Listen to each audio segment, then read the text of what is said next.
नमस्कार, मैं हूं संजय शर्मा। आप देख रहे हैं 4PM महाराष्ट्र की धरती पर मुंबई में मेरे ऑफिस में कांग्रेस एक ऐसे फायर ब्रांड नेता है जिनसे बीजेपी की बड़ी हवा खराब होती है। बीजेपी ने कह दिया भैया हमारे यहाँ से जो एक मुख्य प्रवक्ता जा रहे हैं वो तब जाएंगे जब कांग्रेस से सुरेंद्र राजपूत नहीं आएंगे। और कांग्रेस की बढ़ गई कि भैया हमारे यहाँ से कोई आएगा तो सुरेंद्र सिंह राजपूत ही आएंगे।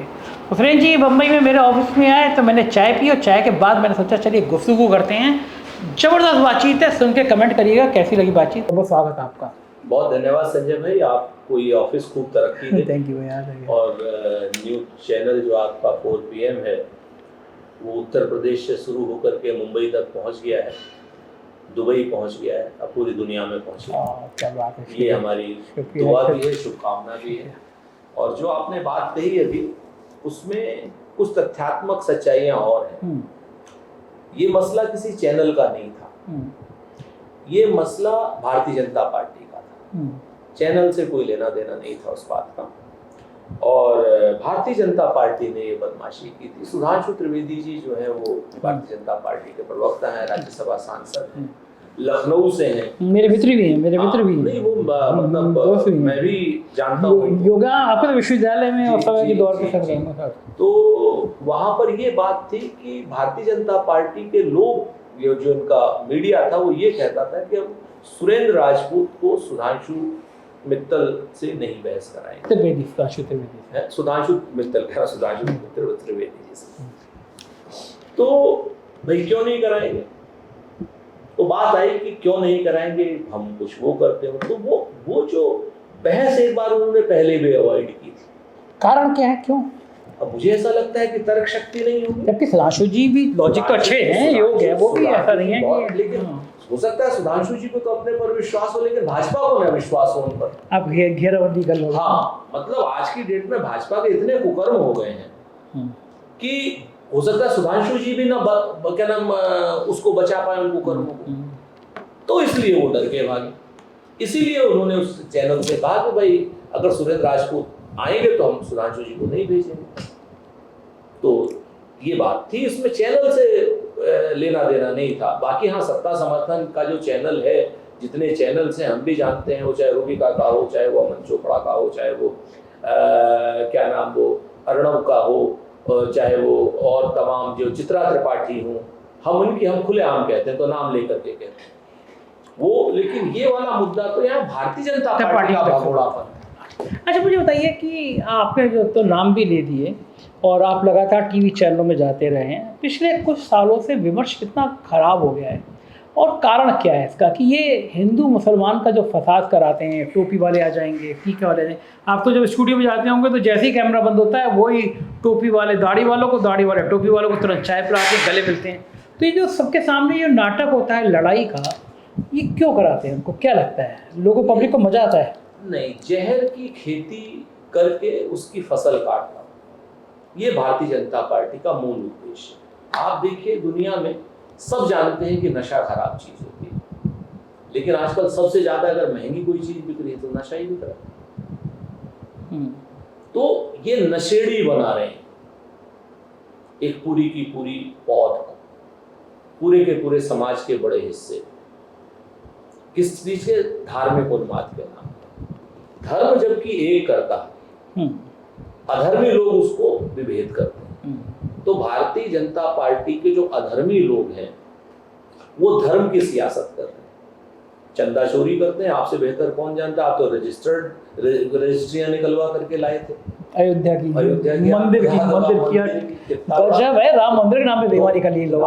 2 करोड़ रुपए की जमीन 4:55 पर लेते हैं लोग, बताते हैं, और 18 करोड़ की जमीन 5 बजे बेच देते हैं। लेकिन आप ये तो आप ही निकाल के लाए थे ना। हाँ। तो वो जो मंदिर के नाम पे खेल कर दिया लोगों ने। तो आप जो आदमी मंदिर बेच ले, जो आदमी राम को बेच ले, भगवान श्री राम को बेच ले, जो आदमी धर्म को बेच ले, तो उनके लिए सबसे सॉफ्ट है कि साहब हिंदू मुसलमान में आम जनता को भरमाए रहो और पीछे से पूरा का पूरा जो विमर्श है या पूरे का पूरा जो हमारे संसाधन है उन पर बड़े बड़े उद्योगपतियों का कब्जा है। अच्छा, लेकिन एक बात है सुरेंद्र भाई, आपकी भी कांग्रेस ज़्यादा नहीं कर पाई। देखिए राम मंदिर बना, 1 साल में उसकी छत पक गई, सबसे बड़ा मंदिर बनाया, जिसकी मार्केटिंग में कोई कसर नहीं छोड़ी, पूरा मंदिर बना नहीं, हाँ। एक साल में छत पक गई। वो जो 2 करोड़ की रजिस्ट्री सुबह से हुई और शाम तक 18-20 करोड़ में बिक गई, वो पैसा 20 करोड़ को निकल के कहाँ का बटा। आप लोगों की इन्वेस्टिगेशन थोड़ी कमज़ोर है, आप लोग पता कर नहीं पाए वो पैसा कहाँ निकल के किसको गया, क्योंकि बीजेपी के एमएलए का नाम था, बीजेपी के मेयर का नाम था। अब एक बात बताओ संजय भाई, जब आप लोग कुछ नहीं कर पाए तो हम कैसे कुछ करते? 2014 से पहले मैं आपको खुली बात बता, हाँ। अच्छाइयाँ कमजोरियां सब बताता, ठीक है। क्योंकि यहाँ पे हम लोग सच बोलने के लिए बैठे। 2014 से पहले कि जितने जो सो कॉल्ड अनियमितताएं थी, जिनको कोर्ट ने बाद में खारिज किया कि नहीं, हाँ 2G कॉमनवेल्थ सारे आप बॉफोर्स से शुरू करो ना। हाँ ठीक बात है। मैं बॉफोर्स से शुरू करता हूँ। हाँ ये सब किसने निकाले? क्या भाजपा ने निकाले? नहीं, मीडिया ने निकाले थे। आप बताओ, मीडिया ने निकाले थे ना। मीडिया इन्वेस्टिगेट करती थी, हम लोग सत्ता में रहते हुए मीडिया को रोकते नहीं थे, और विपक्ष उस मीडिया के उन सवालों को उठाता था संसद में, और संसद ठप होती थी। यही तो था। तो आप ये चीज जो काम मीडिया को करना है वो आप कांग्रेस के पल्ले क्यों डालते हैं? अच्छा, लेकिन एक बात सुनिए, ये सच्चाई आप भी जानते हैं, नेटवर्क 18 जैसा बड़ा समूह अंबानी ने खरीद लिया, एनडीटीवी अडानी ने खरीद लिया, बाकी उद्योगपति आ गए अखबार के धंधों में खरीद लिया। तो जो आपकी आंखों के सामने पूरी मीडिया उद्योगपतियों ने खरीद ली, तो फिर भूमिका आपकी बचती है। जो हम जैसे चैनल हैं तो उन पे आप देख ही रहे, मेरे पे क्या क्या हो जाता है। मेरे तो आपको तो हर तीसरे दिन सुप्रीम कोर्ट जाना पड़ता है, हाई कोर्ट और सुप्रीम कोर्ट। हमारे शानदार साथी हैदर साहब ना हो या कपिल सिब्बल जी ना हो, हाँ तो बैंड बच जाए, तो बैंड बच जाए, क्योंकि लोग तो आपको बहुत बड़ा आदमी समझते हैं, बड़े अरबपति समझते हैं। एक पैसा नहीं लेते हैं वो लोग दोनों, ना हैदर भाई ना आज तक की, ना कपिल। वो असलियत जानते हैं ना।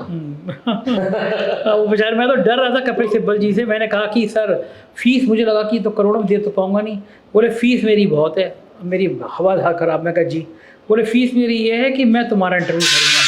मैंने कहा ज़िंदगी में इससे ज़्यादा सौभाग्य क्या हो सकता है कि आप मेरा इंटरव्यू करो। तो फीस ना हैदर भाई ने कभी आज तक रुपये लिया, ना कपिल साहब ने लिया। लेकिन मैं ये कह रहा हूँ, जब आपको पता है कि मीडिया के बड़े बिक गए, तो फिर विपक्षी भूमिका तो आपको एकला चलो वाले सिद्धांत से अकेले लड़ना पड़ेगा ना। एक बात बताओ ना, हम क्या नहीं कर रहे हैं? आप पिछले 14 से लेकर के 26 हो गया है, इसमें अगर कोई घोटाला उजागर किया है तो हम ही ने तो किया, जैसे अखबार वाले ने तो नहीं किया।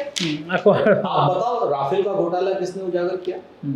महाराष्ट्र में जितना स्कैम्स हुए किसने उजागर किए? 2014 के बाद की बात कर। ठीक, जब कोरोना आया था उत्तर प्रदेश में, आप लोग देख ही रहे थे कि जो किट का घोटाला किसने उजागर किया था। ठीक, तो मैं ये कह रहा हूं कि जितने घोटाले, चाहे खाद्यान्न का घोटाला हो, चाहे राफेल का घोटाला हो, चाहे पेगासस का घोटाला हो, पेगासस का भी आपके सामने किसने किया था? सीबीआई को रात में 1:30 बजे डायरेक्टर को चेंज किया। ठीक है, आप बताओ, नोटबंदी की बात हो कि आरबीआई से अप्रूवल नहीं आया था 45 दिन बाद, किसने किया? किसी मीडिया वाले ने तो किया नहीं। ये तो सब कांग्रेस ने की। कांग्रेस के पास, ऐसा नहीं कि कांग्रेस ने किए, बट कांग्रेस के पास लिमिटेशन है। हमारे पास एक्सेस नहीं है, गवर्नमेंट नहीं है ना, हमारे पास एक्सेस नहीं है हमारे पास। तो जो राहुल गांधी और राहुल गांधी की टीम, आपको एक बहुत बड़ा घोटाला बताता हूं, जितना बड़ा मतलब इतिहास में कभी नहीं हुआ। महादेवपुरा कंस्टिट्यूएंसी में 1,52,000 वोट फर्जी। ये घोटाला किसने निकाला? राहुल गांधी ने निकाला। हरियाणा में 19 लाख वोटर डुप्लीकेट, ये घोटाला किसने निकाला? कांग्रेस पार्टी ने निकाला। अब जब हम घोटाले निकाल चुके हैं तो इसकी फेयर इन्वेस्टिगेशन या तो सरकार करे, जो करेगी नहीं, जो कभी नहीं करेगी, और या फिर मीडिया एजेंसी करे, वो भी कभी नहीं करेगी। तो फिर विकल्प क्या है? अब मुझे बता, नहीं, जो पहली चीज, जो पहला आपका सवाल था ना कि विपक्ष करे, तो विपक्ष तो अपना काम कर रहा है। मैं ये कहना चाह रहा हूँ, विपक्ष अपना काम कर रहा है, लेकिन विपक्ष को काम करने के बाद, आरोप लगाने के बाद, उसका फेयर इन्वेस्टिगेशन जो गवर्नमेंट की एजेंसीज हैं, अगर वो कॉम्प्रोमाइज्ड है, सीबीआई में उनका डायरेक्टर बैठा है, Rahul Gandhi ji as a leader of opposition अपना डिसिडेंट नोट देकर के तो आ सकते हैं। आपने कभी सोचा कि गवर्नमेंट 3 आदमियों की कमेटी, एक होम मिनिस्टर, एक प्राइम मिनिस्टर और एक लीडर ऑफ अपोजिशन, तो होम मिनिस्टर क्या प्राइम मिनिस्टर के अगेंस्ट में जाएगा या पीएम होम मिनिस्टर के अगेंस्ट में जाएगा? नहीं, ये बात तो सबको पता है, लेकिन अब करेंगे क्या? ज्ञानेश कुमार जैसा नाकारा चुनाव आयुक्त कभी आ नहीं सकता। ईडी इनकम टैक्स उनकी जेब में, सुप्रीम कोर्ट के जजों पर टिप्पणी करूंगा तो मुकदमे में लग जाएंगे। लेकिन हालात आप भी देख रहे हैं कि क्या है वहाँ पे, कि गणेश जी की आरती करने के लिए हमारे वैश्य गुरु जी चले जाते हैं उनके घर पे। तो जजों की भूमिका पर भी सवाल खड़े हो रहे हैं। तो लेकिन इस सिस्टम में बंगाल के चुनाव के बाद बड़ा सवाल ये हो रहा है कि अगर इतनी ही बेईमानी, इतनी ही करप्शन के साथ वो जीतते आए हैं तो फिर जीतेंगे उत्तर प्रदेश का चुनाव सिर पे, कि उत्तर प्रदेश में भी फिर यही होगा? नहीं, उत्तर प्रदेश में हमें एसआईआर के लिए टाइम मिल गया है। वो उस जगह पे बंगाल इनका अंत है और इनके पतन की आरंभ है। कैसे? लॉजिक से समझाइए। मैं लॉजिक से बताता हूँ। इन्होंने बिहार में एसआईआर की 4 महीने का समय दिया, बंगाल की एसआईआर हुई 5 महीने का समय, ठीक है। उत्तर प्रदेश में भी इन्होंने सौभाग्य से उत्तर प्रदेश के 1.5 साल से ज्यादा का समय दे दिया एसआईआर। तो हमारा वर्कर, हमारे का मतलब कांग्रेस का, क्योंकि आप तुरंत कह दोगे कि कांग्रेस के पास क्या है क्या नहीं, संगठन नहीं है। तो हमारा मतलब हमारा इंडिया गठबंधन का, कांग्रेस का, सपा का, गांव गांव गया, पांव पांव गया, नगर नगर गया, डगर डगर गया। और आप देखो लखनऊ जैसी जगह से कितने वोटर लोकसभा के कम हुए। एक विधानसभा लखनऊ कैंट, जहां से माननीय ब्रजेश पाठक उप मुख्यमंत्री एमएलए, 3,40,000। कितने वोट कम हुए आपके सामने, देखो वोटों की संख्या देखो। तो हमने वो चीज मुस्तैदी से की, जिसमें मैं अखिलेश यादव जी को भी धन्यवाद दूंगा, वो बहुत मुस्तैदी से लगे। और आप देखो कि अब उसके बाद फिर उन्होंने दूसरी बेईमानी करने की, उसकी ज्यादा वोट कम हो गए तो उन्होंने कहा वोट जो है फार्म 6 के जरिए बढ़वाओ। तो जहां 3 लाख वोट कम हुए, वो फार्म 6 के जरिए 80,000 वोट आपने बढ़वाओ। फिर इन्होंने एक बेईमानी करी कि फार्म 7 के जरिए विपक्षियों के वोट कटवाओ। अब फार्म 7 पे दस्तखत होते हैं। अब पता चला कि जिसके नाम से दस्तखत किए फार्म 7 पे भाजपा वालों ने, वो आदमी को लिखना ही पढ़ना नहीं आता, मीडिया के सामने पेश कर दिया, वो तो अंगूठा छाप है, उसके दस्तखत। तो जब ये सारा काम किया, हमें समय मिला ना, तो हम ये सारी बेईमानियां पकड़ पा रहे हैं। अब ये रुक गए। तो उत्तर प्रदेश में जो एसआईआर के जरिए बेईमानी करना चाहते हो आप, वो बेईमानी नहीं हो सकती, नंबर 1। नंबर 2, बंगाल में 15 साल से ममता जी का शासन था, तो जो भी लड़ाई होगी शासन के खिलाफ होगी, ये तो आप समझते। उत्तर प्रदेश में पिछले 10 साल से शासन भारतीय जनता पार्टी का, तो यहाँ का नल नील कोल भील पिछड़ा दलित आदिवासी महिला नौजवान किसान अल्पसंख्यक सब किससे परेशान है? हमारी सरकार से तो नहीं परेशान है, हम तो विपक्ष में, उनकी सरकार से परेशान। 69,000 शिक्षक 23 बार सुप्रीम कोर्ट में बेचारे चंदा इकट्ठा कर करके अपने वकील खड़े कर रहे हैं, एक बार भी सरकार नहीं दी।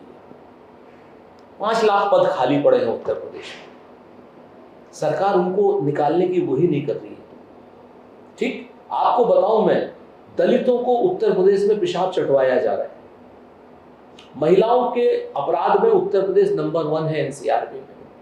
तो ये जितने सवाल हैं, एसआईआर पर हमको समय मिला, और ये जनता से जुड़े हुए जितने सवाल हैं, वो सब सरकार के खिलाफ। ठीक बात है, माहौल तो बनता ही है। लेकिन एक आखिरी सवाल, हमेशा होता है कि चुनाव सिर पे आता है, आप लोग लड़ते रहते हैं, अभी भी कुछ बयान आ रहा है कि कांग्रेस को अलग लड़ना चाहिए, गठबंधन से। आप ही की पार्टी के अलग लोगों का बयान आता है, क्या आप लोग एक गठबंधन में जाएंगे, क्या लग रहा है, या अलग अलग लड़ेंगे? देखिए, चाहे राहुल जी की बात ले लीजिए, चाहे अखिलेश जी की बात ले लीजिए, दोनों ने स्पष्ट कहा है गठबंधन है, इंडिया गठबंधन के बैनर पे चुनाव लड़ेंगे। कितनी सीटें कांग्रेस? 403 सीटों पर। कांग्रेस कितनी सीटें? हाँ, नहीं तो हमारी बातें मत करिए, कांग्रेस बताइए। कांग्रेस भी 403 सीटों पर लड़ेगी। सिंबल किसी का कोई, सिंबल कांग्रेस के सिंबल कितने होंगे? कांग्रेस के सिंबल तो अखिलेश जी और राहुल जी तय करेंगे। हाँ, ये गोली गोली। लेकिन मजा, मैं आपको बताऊं इसमें ना, तो मैं आपको 2-3 चीजें बड़ी मतलब साफ साफ बता कि एक तो गठबंधन 3 लोगों को तय करना है, मल्लिकार्जुन खड़गे साहब, राहुल गांधी जी और अखिलेश यादव जी। बाकी किसी चौथे आदमी की मुझे नहीं लगता कोई भूमिका है गठबंधन में। एक बिल्कुल क्लियर है, मैं सहमत हूं आपकी बात है, कोई गठबंधन में भूमिका नहीं है। और जो आप बात कर रहे हैं ना बयान की और उसकी और मतभेद की, मैं आपको बड़ी उल्टी बात कहता हूँ। मैं तो खुश होता हूँ मतभेदों से, क्योंकि लोग बात कर रहे हैं। चर्चा एनडीए में आपको मतभेद दिखाई देते हैं क्या कहीं? वहाँ तो कारपोरेट डर है। मुर्दा आदमी ही कड़ा होता है, जिंदा आदमी लचीले होते हैं। तो एनडीए जैसा हमें गठबंधन नहीं करना है। हमारे गठबंधन में सारे नेता बराबरी के हैं, सारे नेता इज्जतदार हैं, सारे नेता एक दूसरे की बात कहेंगे भी, सुनेंगे भी, मतभेद भी रखेंगे और अपने विवाद का समाधान संवाद से करेंगे। गठबंधन होगा, हम जीतेंगे, उसके बाद जीतने के बाद भी हम सरकार जब बनाएंगे तब भी खींचातानी होगी, क्योंकि खींचातानी में पब्लिक का फायदा है। सहमत हो गए। बहुत बहुत शुक्रिया आपका सुरेंद्र जी, आपने मुझसे बातचीत की। Thank you. बहुत शुक्रिया आपका कि आपने बुलाया।